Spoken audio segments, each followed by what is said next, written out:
비오는 병원 복도에서 울던 그녀에게 캔커피 하나를 건넨 순간 제 인생은 파국으로 향하고 있었습니다.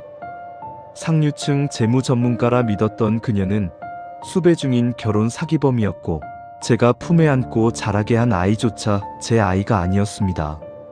완벽한 사랑, 완벽한 가정이라 믿었던 모든 순간들이 사실은 저를 노린 치밀한 설계였고 제 이름으로 된 빚과 서류들이 제 삶을 조용히 잠식하고 있었습니다. 이 이야기는 평범한 하루의 작은 친절이 어떻게 한 남자를 지옥으로 끌고 갔는지에 대한 기록입니다. 구독과 좋아요는 이야기를 만드는데 큰 힘이 됩니다. 비가 억수같이 쏟아지던 날이었습니다. 회사 동료의 갑작스러운 사고로 응급실에 실려간 병원. 낯선 병원의 차가운 공기와 소독약 냄새에 머리가 멍해졌습니다. 보호자 대기실 의자에 앉아 멍하니 전광판만 바라보고 있는데 제 옆자리에서 한 여자가 조용히 울고 있었습니다. 얼굴을 가린 손 사이로 새어나오는 숨소리가 너무 작아서 오히려 더 크게 들리던 사람이었습니다. 그녀의 무릎 위에는 중환자실 안내문과 의료비 청구서가 뒤섞여 있었고 핸드백 옆으로는 구겨진 종이컵이 굴러다니고 있었습니다. 저는 아무 말도 하지 않았습니다. 그저 같은 보호자라는 이유로 말없이 뜨거운 캔커피 하나를 건네고 그 옆에서 같이 새벽을 버텼습니다. 그날 새벽 저는 제가 아주 평범한 하루를 보냈다고 생각했었습니다. 누군가의 불행을 옆에서 조금 함께 나누어 준 정도, 그것뿐이라고 여겼습니다. 그런데 돌이켜보면 그 비오는 병원 복도에서 제 인생의 궤도가 완전히 다른 방향으로 꺾이고 있었다는 사실을 저는 전혀 눈치채지 못하고 있었습니다. 며칠 후 동료의 상태가 안정되고 한숨 돌린 참에 병원 카페에서 그녀와 다시 마주쳤습니다. 같은 중환자실 보호자라는 공통점 하나로 우리는 자연스럽게 서로의 사정을 이야기하게 되었습니다. 그녀는 부모님이 크게 다치셨다고 했고 오랫동안 모은 돈을 모두 병원비로 쓰고 있다며 웃는 얼굴로 담담히 털어놓았습니다. 그녀는 금융 쪽에서 일한다는 말을 했습니다. 자산관리, 기업 리스크 분석 같은 낯설지만 그럴듯한 단어들이 그녀의 입에서 나왔고 저는 그저 똑똑한 사람이라는 인상만 더 깊게 받았습니다. 무엇보다 놀라웠던 건 남의 이야기를 들을 때의 태도였습니다. 제 하소연을 듣고 있을 때면 마치 제 감정에 정확히 맞춰 숨을 고르고 제가 말하지 않은 부분을 조심스레 짚어주곤 했습니다. 저는 그때 이런 사람과 함께라면 어떤 어려움이 와도 버틸 수 있겠다는 생각을 했습니다. 서로의 상처를 위로하는 시간을 함께 보내면서 어쩐지 세상이 제게 조금 늦게 찾아온 보상을 건네는 듯한 기분에 취해 있었습니다. 의심이라는 단어는 그때 제 머릿속에 존재하지도 않았습니다. 본격적으로 만나기 시작하고 얼마 지나지 않아 그녀는 조심스레 자기 집 이야기를 꺼냈습니다. 건설과 금융 쪽에 오래 몸담은 집안, 지방 도시 개발 사업에 참여한 경험, 해외 유학을 다녀온 후 가업을 돕고 있다는 말들이 나왔습니다. 저는 그런 이야기를 듣기만 해도 제가 걸어보지 못한 세계의 냄새가 나는 것 같아 묘하게 주눅이 들었습니다. 그녀의 집에 처음 초대를 받아갔을 때 저는 문을 열고 들어서는 순간 숨이 막혔습니다. 천장까지 닿는 대형 책장, 값비싸 보이는 예술 작품들, 발소리가 죽을 정도로 푹신한 카펫과 호텔 같은 조명이 집안을 채우고 있었습니다. 중년의 남녀가 단정한 옷차림으로 우리를 맞이했고 그들은 자신을 그녀의 부모라고 소개했습니다. 저는 부족한 사위를 따뜻하게 맞아주는 상류층의 배려라고 받아들였습니다. 조금 과하게 겸손한 말투, 일부러 편하게 대해주려는 눈짓과 웃음까지 저는 그대로 믿어버렸습니다. 제 안의 열등감과 동경이 그 순간 제 눈을 더 확실하게 가리고 있었다는 걸 그땐 몰랐습니다. 결혼을 준비하는 동안 그녀는 제 삶 곳곳을 정리해주기 시작했습니다. 카드 사용 내역, 대출 현황, 적금과 연금 가입 상태까지 하나하나 노트에 정리해 보여주면서 앞으로 어떻게 자산을 불려야 하는지 세밀하게 설명했습니다.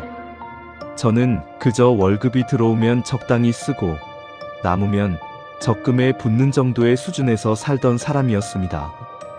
그런데 그녀는 제 앞으로 가능한 세제 혜택, 회사 복지, 신용점수 관리까지 줄줄이 알고 있었습니다.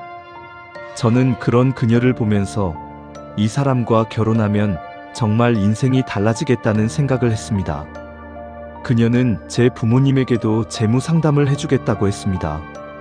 노후 자금이 묶여있는 예금과 보험 상품들을 함께 검토해보자며 손수 프린트물을 만들어 설명했습니다. 부모님은 이렇게까지 챙겨주는 며느리가 어디 있냐며 감동했고, 저는 제 선택이 틀리지 않았다는 확신을 더욱 굳혀갔습니다. 결혼식은 생각보다 훨씬 성대하게 치러졌습니다. 그녀 쪽 친척이라는 사람들이 고급스러운 옷차림으로 줄줄이 와 있었고, 사회자도 어디선가 본 것 같은 유명 아나운서였습니다. 저는 제 결혼식이 아니라 어느 재벌가의 행사에 초대받은 손님이 된 듯한 착각을 할 정도였습니다. 신혼집 역시 제 수준에서는 감히 꿈꾸기 어려운 곳이었습니다. 그녀의 집안에서 일부 비용을 보태주었다며 강남 한복판의 신축 아파트를 계약했습니다. 저는 제 월급으로는 감당이 안 될 수준이라며 걱정했지만 그녀는 재무적으로 이미 다 계산이 끝난 문제라고 단호히 말하곤 했습니다. 결혼 후 첫 몇 개월은 정말 천국 같았습니다. 퇴근 후 집에 들어오면 향기로운 음식 냄새와 따뜻한 조명이 저를 맞이했고, 주말이면 그녀가 계획한 일정에 맞춰 문화생활과 짧은 여행을 다녔습니다. 저는 그 시간들이 제 노력에 대한 보상이라고 믿었습니다. 세상은 불공평하지만 가끔은 이렇게도 기적 같은 행운을 주는구나 하는 생각을 하면서요. 아이가 생겼다는 사실을 알게 되었을 때 저는 겁이 먼저 났습니다. 과분한 행복이 더 커지는 만큼 이걸 지키지 못하면 어떡하나 하는 두려움이 밀려왔습니다. 하지만 그녀는 누구보다 기뻐하는 표정을 지었고 태교와 육아 준비에 철저히 매달렸습니다. 출산 과정에서 저는 처음으로 제가 누군가에게 절대적으로 필요하다는 느낌을 받았습니다. 작은 손을 쥐고 울음을 터뜨리던 아이를 처음 안았을 때 피를 나눈다는 건 이런 느낌일까 하는 생각이 자연스럽게 들었습니다. 저는 그 아이를 보면서 제 인생에서 지켜야 할 최우선 순위가 분명해지는 걸 느꼈습니다. 아이의 이름, 예방접종, 유치원 대기 번호까지 그녀는 모든 것을 체계적으로 준비하고 관리했습니다. 저는 그저 열심히 일해서 돈을 벌고 퇴근 후 피곤한 몸을 이끌고 놀아주는 역할이면 충분하다고 생각했습니다. 어느새 저의 모든 금융적인 결정권은 자연스럽게 그녀의 손 안에 들어가 있었습니다. 저는 그것이 부부 사이의 신뢰라고 믿었습니다. 모든 것이 안정된 듯 보이던 어느 평일 아침, 출근길 지하철 안에서 모르는 번호로 전화가 걸려왔습니다. 처음에는 광고 전화겠거니 하고 끊으려 했는데 상대는 제 아내의 이름을 정확히 부르며 아내의 남편이 맞느냐고 물었습니다. 그 순간 저는 설명할 수 없는 서늘함을 느꼈습니다. 상대는 차분한 목소리로 자신이 아내에게 결혼 사기를 당한 사람이라고 밝혔습니다. 그리고 잠시 후 제 휴대폰으로 한 장의 사진이 전송되었습니다. 사진 속에서는 제가 알고 있는 아내가 맞았습니다. 다만 제 옆이 아니라 다른 남자 옆이었고 사진 하단에는 몇 년 전 날짜와 함께 혼인신고 확인서가 찍혀 있었습니다. 저는 순간 누군가의 장난이거나 악의적인 오해라고 생각했습니다. 그러나 이어서 전송된 서류 사진들, 아내의 다른 이름, 다른 주민등록번호, 피해자 모임의 단체 채팅방 캡처까지 보고 나서야 손이 덜덜 떨리기 시작했습니다. 머릿속이 멍해진 채로 회사 대신 집 방향으로 몸을 돌렸습니다. 제게 확인이 필요했습니다. 이 모든 것이 잘못된 해프닝이기를 바라는 마음 하나로요. 집 문을 열고 들어갔을 때 저는 먼저 이상한 정적을 느꼈습니다. 평소 같으면 아이가 장난감을 끌고 나와 저를 반길 시간이었습니다. 그런데 거실에는 장난감 상자가 반쯤 비어 있었고 아이의 사진이 걸려있던 액자는 깨끗이 사라져 있었습니다. 안방 옷장을 열어보니 그녀의 옷들과 가방, 서랍 속 서류들이 전부 비어 있었습니다. 그제야 상황이 피부로 느껴지기 시작했습니다. 저는 거의 반사적으로 아내의 휴대폰으로 전화를 걸었지만 전원 꺼짐 안내만 반복되었습니다. 아이가 다니던 어린이집에도 연락을 해보았지만 오늘 새벽에 이미 전학 처리 서류가 들어와 있었다는 답을 들었습니다. 저는 발이 바닥에 닿지 않는 느낌을 받았습니다. 아무도 제게 아무것도 알려주지 않은 채 제가 믿어온 가족이 통째로 공기 중에서 증발해버린 느낌이었습니다. 머릿속에서는 여러 장면이 뒤죽박죽 섞여 떠올랐습니다. 결혼식, 첫날 밤, 아이를 안고 울던 그녀의 모습까지 모든 장면이 한꺼번에 부서져 내리기 시작했습니다. 경찰서를 찾아가 상황을 설명하고 피해자라는 남자에게 받은 자료들을 건넸습니다. 담당 형사는 서류를 보며 심각한 표정을 지었고 잠시 자리를 비우더니 다른 파일 뭉치를 들고 돌아왔습니다. 그 안에는 제가 전혀 모르는 이름과 주민등록번호, 그리고 제 아내와 같은 얼굴을 가진 여자의 지명 수배 전단이 끼워져 있었습니다.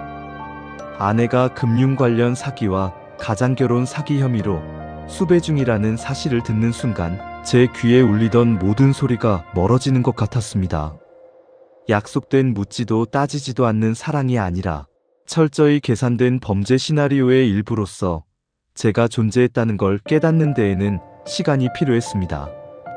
경찰 조사 과정에서 제 명의로 된 각종 대출, 투자 계약서, 보증 서류들이 줄줄이 튀어나왔습니다. 서류 위에는 분명히 제 서명이 있었습니다. 그러나 그 많은 서류들에 서명을 하던 기억은 거의 없었습니다. 저는 그동안 가정의 자산 재구성을 위한 일이라고 설명하던 그녀의 말을 의심하지 않았고 설명서를 읽어보지도 않은 채 서명하곤 했습니다. 그 믿음이 지금 제 목을 조이고 있었습니다. 피해자 모임에 처음 나갔을 때 저는 제 앞에 앉아있는 사람들이 전부 저처럼 보였습니다. 옆자리에 앉은 한 남자는 아내에게 회사를 정리하라는 조언까지 듣고 모든 재산을 투자했다가 파산 직전까지 갔고, 또 다른 남자는 아내를 믿고 가족과의 관계까지 끊어버렸다가 뒤늦게 진실을 알게 되었다고 말했습니다. 이야기를 듣다 보니 그녀의 수법에는 일정한 패턴이 있었습니다. 비슷한 상처와 열등감을 가진 남자를 정확히 골라내고 자신이 마치 세상과 그 남자 사이에서 균형을 맞춰줄 존재인 것처럼 접근하는 방식이었습니다. 부모님과의 관계, 돈에 대한 불안, 미래에 대한 막연한 두려움 같은 것들을 누구보다 잘 들어주고 이해해주는 척하면서 상대가 스스로 그녀에게 재정적 권한을 넘기도록 유도하는 사람이었습니다. 피해자들의 이야기를 듣는 동안 저는 마치 여러 시간대에 제가 한자리에 앉아있는 것을 보는 듯한 착각에 빠졌습니다.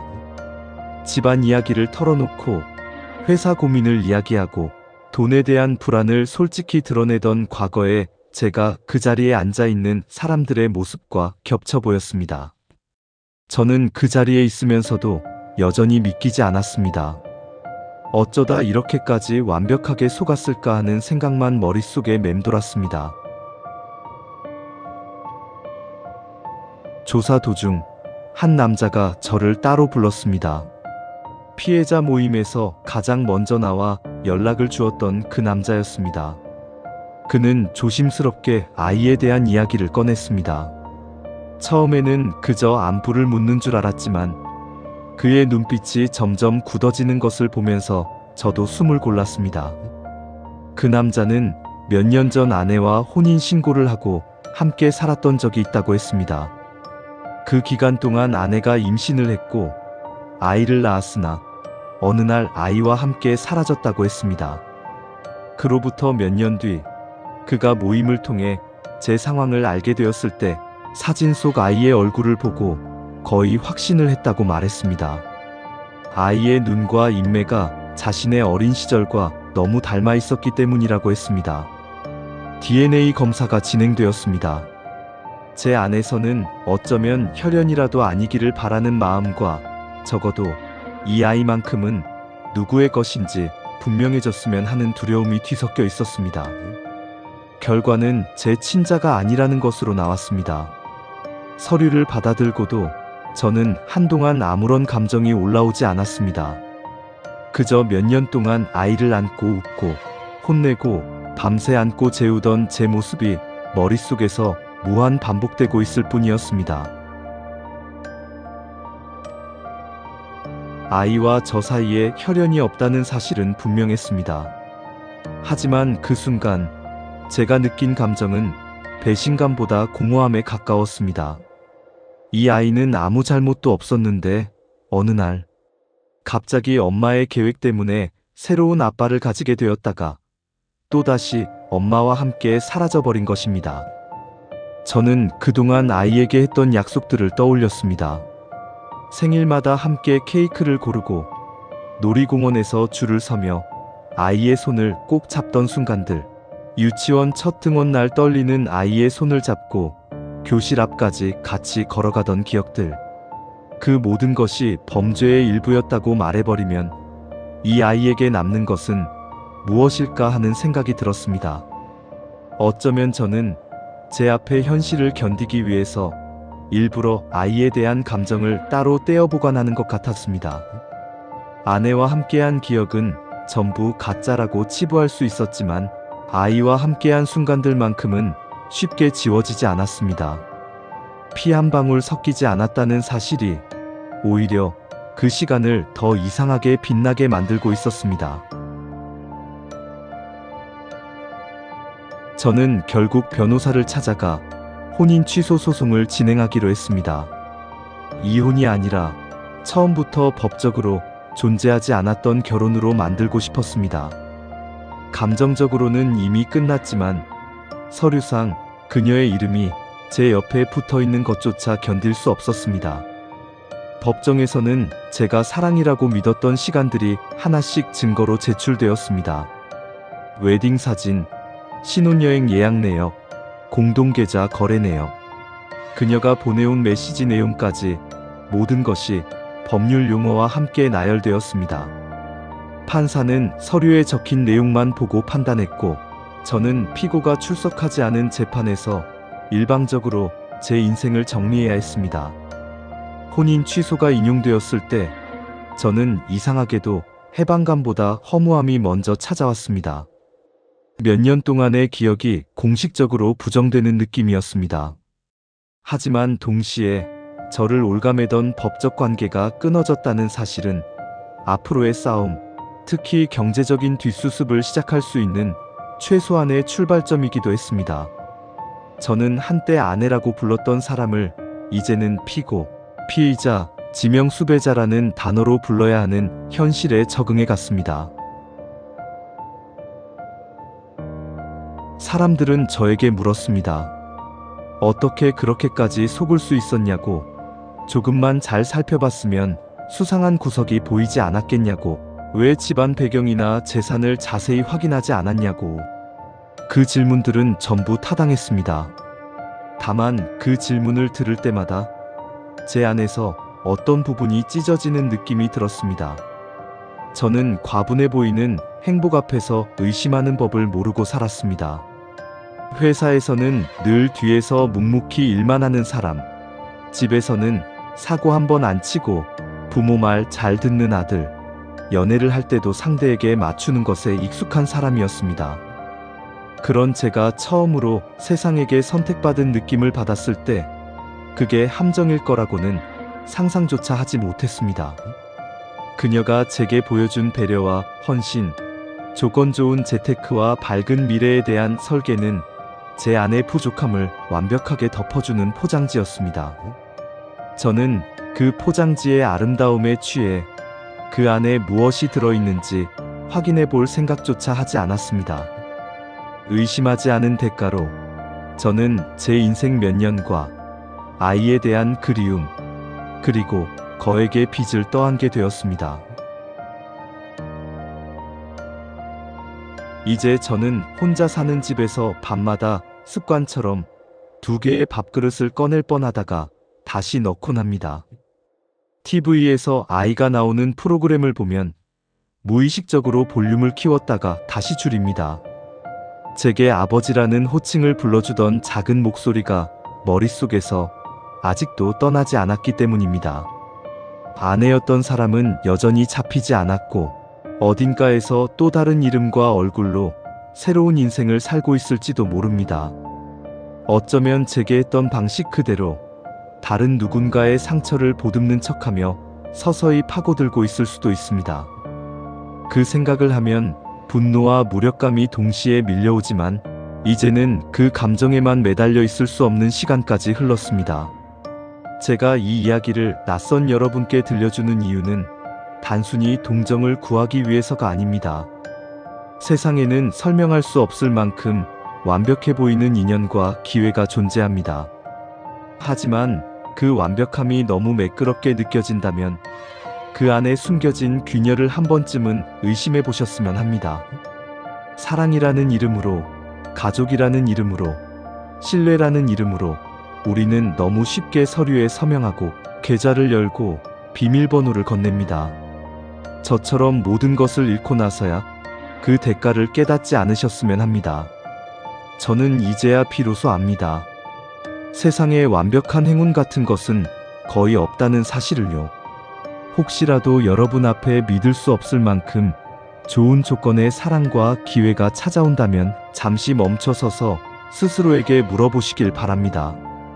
이게 정말 축복인지 아니면 조용히 다가오는 함정인지, 그 한 번의 질문이 누군가의 인생을 지옥으로 끌고 가지 못하게 막는 마지막 안전선일지도 모르니까요.